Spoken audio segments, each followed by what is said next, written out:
donc vers Christophe. Christophe Bonjour. Fontabrel. Bonjour Christophe. Donc, il va nous parler d'Accor Hotel Arena dans une version B2B. À vous la parole, Christophe.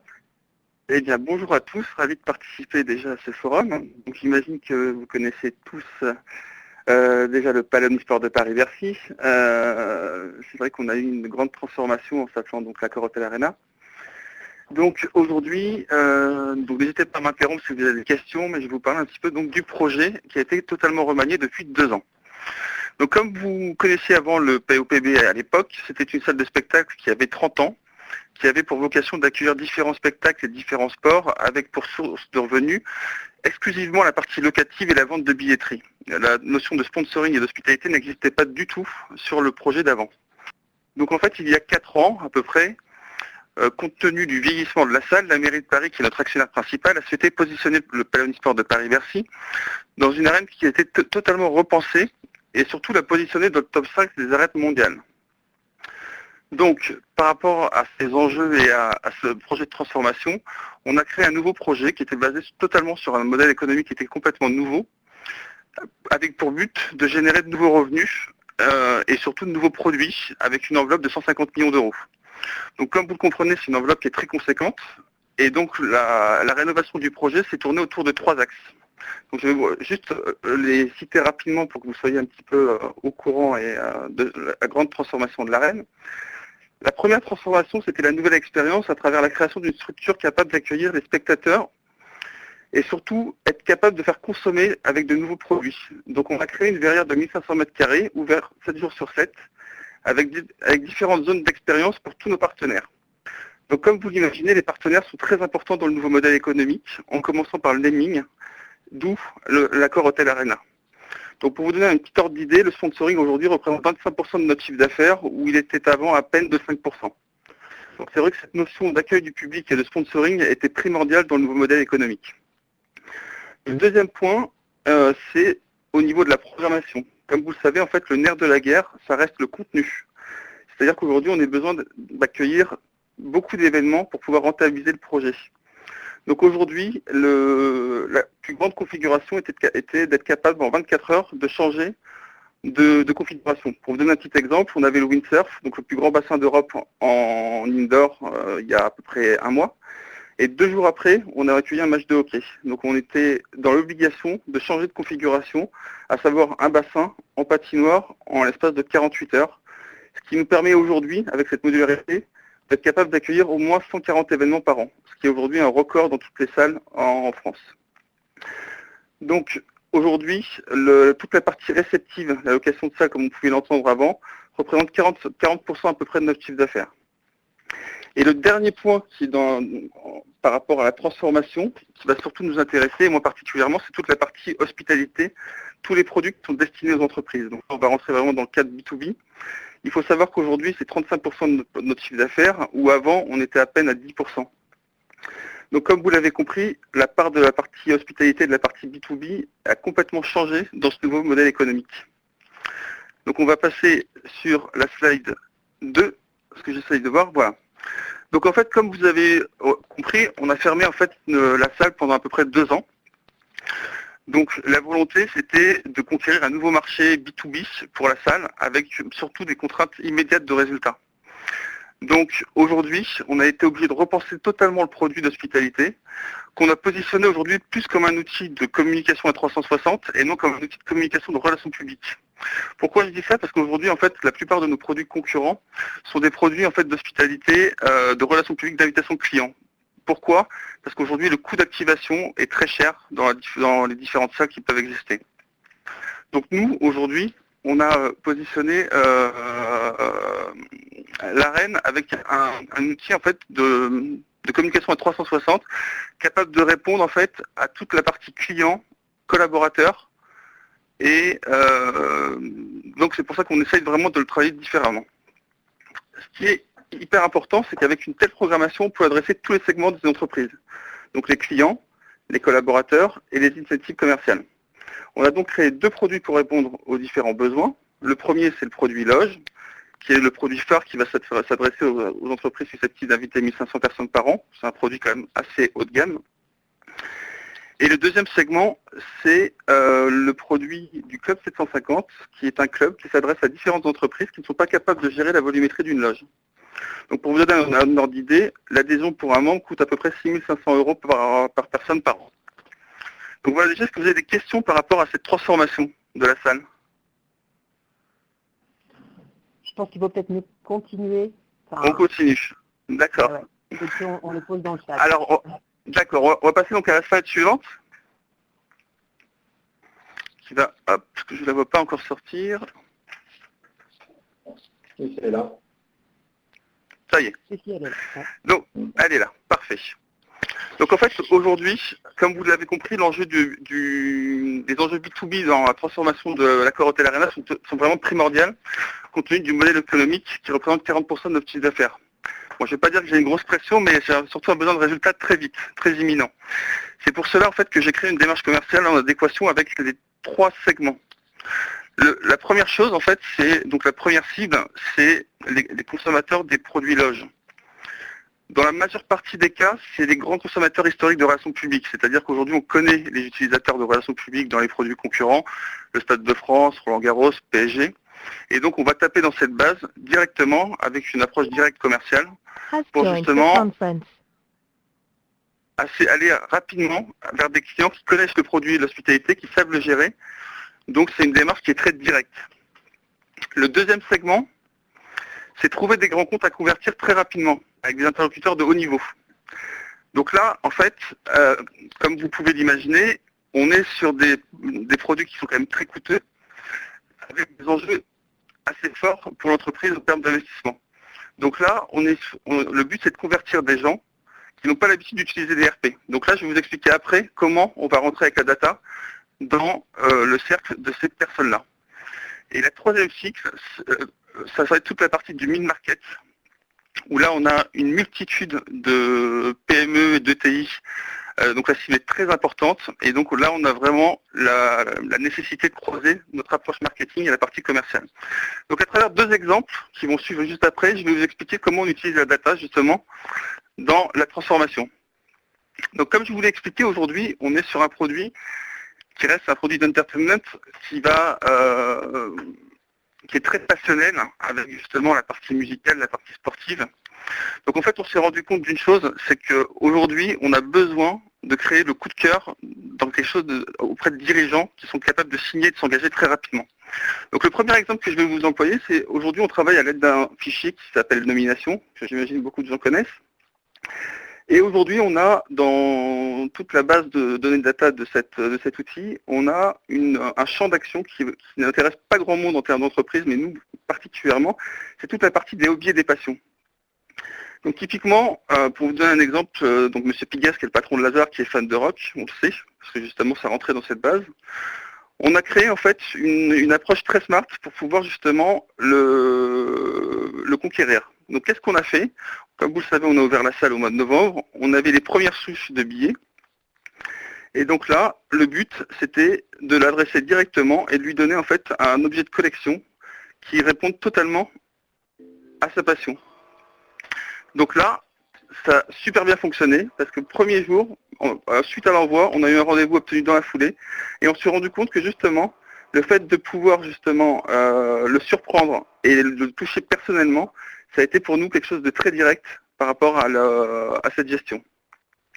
Le deuxième exemple que je vais reprendre, c'est une entreprise très connue dans les photocopieurs. On savait que la personne était fan de tennis, par le biais de différentes études et par le biais de data. Qu'est-ce qu'on a fait? Également, on a voulu créer le petit coup de cœur, créer le petit clin d'œil. Donc, qu'est-ce qu'on avait fait? On avait les Benton Masters de tennis. On a fait signer une balle dédicacée par Federer et Nadal. Envoie directement à sa secrétaire. Le lendemain, on avait rendez-vous également et on a signé une loge, il faut savoir, en l'espace d'une semaine. Donc là, en fait, on se rend compte que ce ciblage-là nous permet de transformer des comptes de manière très rapide parce qu'on tape à la bonne porte avec la bonne personne et ça va assez vite par rapport à ce type de produit. Donc ça, c'était le premier exemple que je voulais prendre justement par rapport à cette recherche de nouveaux clients loge. Après, dans la troisième base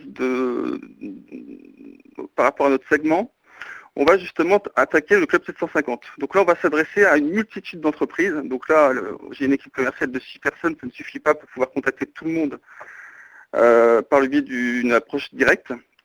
Donc là, on est là pour justement essayer par le ciblage marketing de se faciliter en fait l'approche commerciale. Donc qu'est-ce qu'on fait aujourd'hui?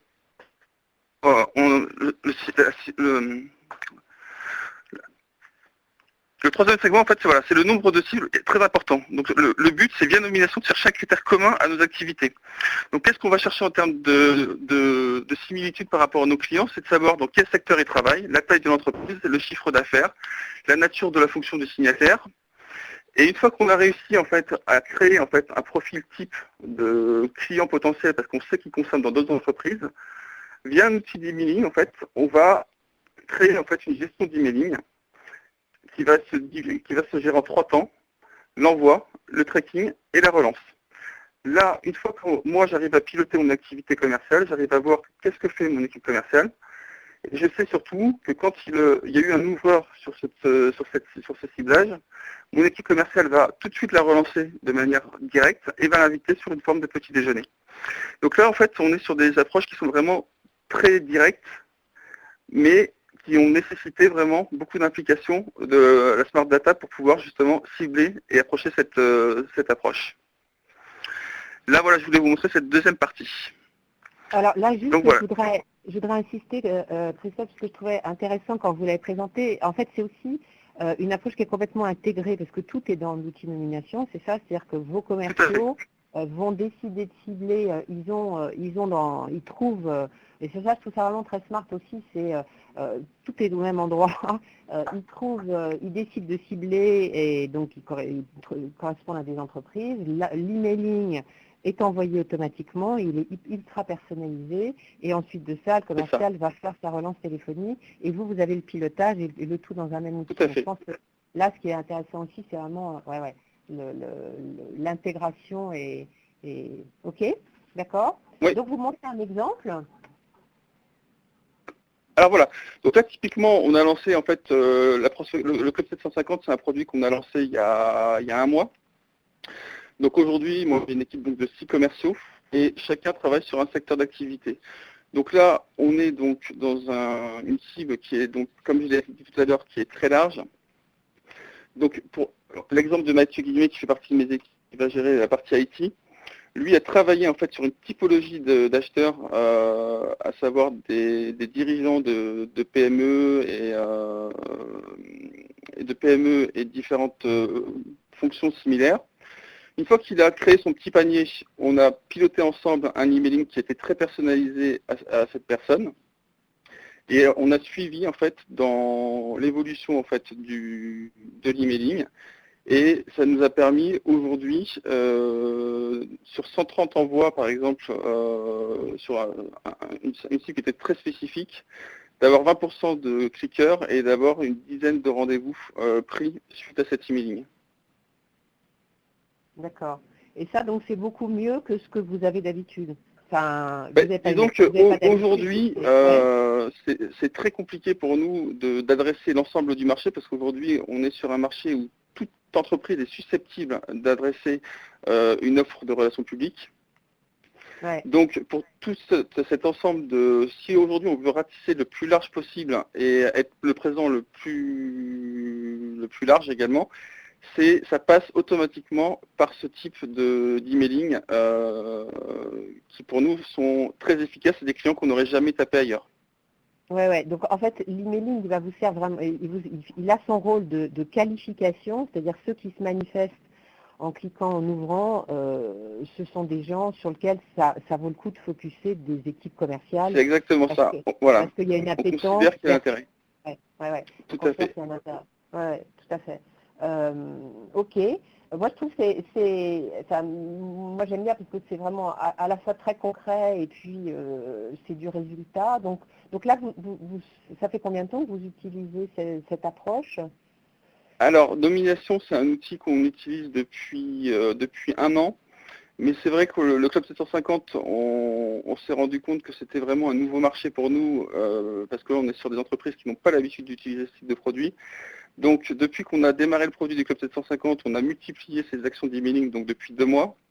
Et aujourd'hui, je dirais qu'on a une évolution de à peu près 30% de notre chiffre d'affaires qui s'est fait via cet outil sur cette partie hospitalité.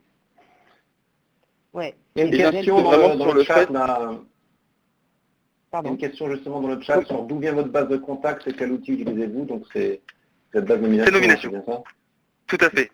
Donc aujourd'hui, on adhère à Nomination et c'est vrai que l'outil est très bien renseigné et il rentre vraiment, au-delà d'être un annuaire, rentre vraiment avec différents focus sur les fonctions des personnes. Est-ce qu'il y a d'autres questions qui sont posées que je ne Dans le vois chat, pas? il n'y en a qu'une seule pour le moment, Sophie. Je les prendrai parce que je sais que toi ne me vois pas. D'accord. Je les prendrai quand elles viennent. Si vous avez des questions, posez-les directement dans le chat également pour qu'on puisse les poser aux présentateurs. Bah, écoutez, en tout cas, merci vraiment parce que je trouve ça intéressant d'avoir ces approches qui sont à la fois intégrées sur le plan technologique et puis smart sur le plan du ciblage. Hein. C'est vrai que d'un certain côté, on dit c'est pas nouveau et quand on est ultra personnalisé et bien ciblé, on réussit. Et d'un autre côté, on sait que c'est très difficile parce qu'il y a le problème de la qualité de la donnée, parce qu'il y a le problème de l'intégration, on va dire, d'une approche marketing avec ensuite de ça un suivi commercial et des alignements qui ne sont pas toujours faits. Donc là, je pense qu'il y a un certain nombre de points où on voit que c'est une réunion de bonnes pratiques, de l'innovation et un bon alignement marketing commercial qui donne des résultats. Voilà. Et je trouve que ça méritait vraiment présenter un intérêt pour d'être dans ce What's New B2B. Donc merci beaucoup Christophe. Et puis si vous avez des questions, n'hésitez pas à les poser sur la fenêtre. Il y a une question, Sophie, qui vient d'arriver, justement, on peut la poser là. Je pense qu'on passe au présentateur suivant. C'est nous, confirmez-vous que Nomination contient les passions des contacts et comment trouvez-vous les prospects lookalike? Alors aujourd'hui, tout à fait. En fait, aujourd'hui, c'est un champ d'action qui n'est pas très renseigné, pour être très honnête. Maintenant, c'est des choses sur lesquelles ils travaillent parce qu'on se rend compte que justement, cette typologie de renseignement est primordiale pour justement créer le coup de cœur. Et aujourd'hui, je dirais que la base doit être renseignée, je vais peut-être dire une bêtise, mais je dirais à hauteur de 10% sur cette participation. C'est fait souvent à partir de recherches via le web, justement, sur des articles croisés, des choses comme ça, pour justement avancer. Et comment trouver des prospects lookalike? Eh bien, en fait, aujourd'hui, on s'est basé justement un petit peu sur l'existence, sur les nouveaux clients qui ont pu arriver sur Bercy, en voyant justement à quelle typologie ils correspondent.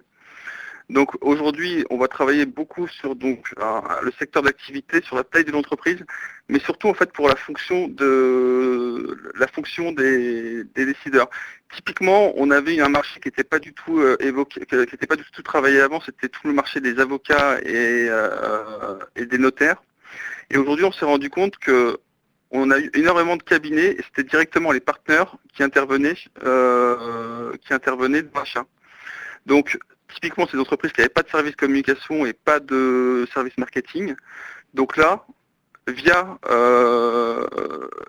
en fait le lookalike, ça nous a permis d'attaquer un nouveau marché qui est le marché des avocats et qui s'est avéré en fait très propice au développement de l'activité. Et est-ce que Nomination est connecté à un outil de CRM, de marketing automation? Alors, il peut l'être via Salesforce. Ok, on va passer